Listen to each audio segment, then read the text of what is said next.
आउज़ुबिल्लाहिमिनश्शैतानिर्रजीम बिस्मिल्लाहिर्रहमानिर्रहीम। अस्सलाम वालेकुम। मेरा नाम अर्जमंद उस्मान है। आज की इस वीडियो में आपको गौहर पब्लिशर की जानिब से खुशामदीद कहती हूँ।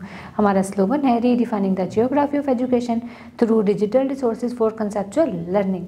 आज हम Gauhar skill up series Urdu जमात सोम का सबक नंबर 16 खोलेंगे और वहाँ पर मौजूद उन्वान इंशाअल्लाह के बारे में जानेंगे। सबक पढ़ने से पहले मैं सासा इकराम से मुखातिब होना चाहती हूँ और इनसे पूछना चाहती हूँ कि आया वो किस तरह से इस सबक को पढ़ाएंगे कि तलबा के अंदर दिलचस्पी पैदा हो और वो इसके मुतल्लिक बहुत सी मुफीद मालूमात हासिल कर सकें। इन्हें बताएं कि इंशाअल्लाह का मतलब अच्छी तरह से समझ में आ जाए।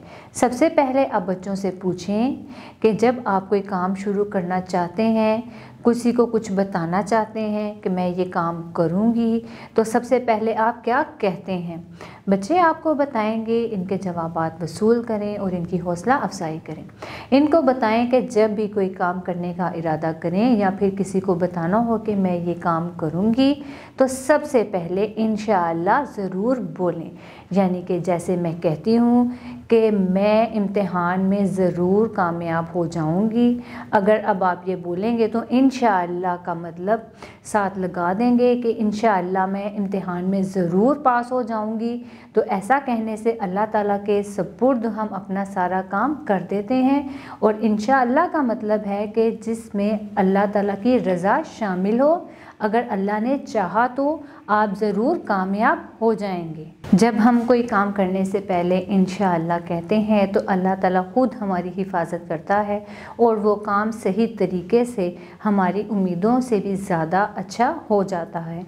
हर काम को शुरू करने और जल्द पूरा हो जाए तो इसके लिए इंशाअल्लाह ज़रूर कहते हैं। इसके साथ साथ आप तलबा को बताएं कि इस सबक को पढ़ने के बाद बहुत सी मुफीद मालूमात आपको हासिल होगी और देखेंगे कि उर्दू की कौन कौन सी महारतों पर आप अबूर हासिल कर लेंगे। तो चलते हैं हासिलाते ताल्लुम की तरफ। इस सबक की तदरीस के बाद तलबा इस काबिल हो जाएंगे कि वो सुनकर अपनी राय का मदल्लिल इजहार कर सकें, कहानी, नज़्म, वाक़या दुरुस्त तलफ़ुज़ और लबो लहजे से बयान कर सकें, नज़्म व नस्र को दुरुस्त तलफ़ुज़, आहंग, लय और रवानी के साथ पढ़ सकें, कम अज़ कम 200 अल्फाज पर मबनी इबारत दुरुस्त तरीके से पढ़ सकें, अपनी जमात के मेयार के मुताबिक इमला लिख सकें, मुतरादिफ अल्फाज की पहचान और इस्तेमाल कर सकें, तस्वीर या खाके की मदद से 8 से 10 जुमलों पर मुश्तमिल कहानी लिख सकें, मतन में शामिल नए अल्फाज को अपने जुमलों में इस्तेमाल कर सकें, मुतज़ाद अल्फाज की पहचान और इस्तेमाल कर सकें। मुझे उम्मीद है आपको आज का हमारा वीडियो लेक्चर पसंद आया होगा। अपने लेक्चर्स को मज़ीद बेहतर बनाने के लिए हमारी वेबसाइट www.goharpublisher.com पर विज़िट करें। अब मिलते हैं नए वीडियो लेक्चर्स में नई मालूमात के साथ। तब तक के लिए अल्लाह हाफ़िज़।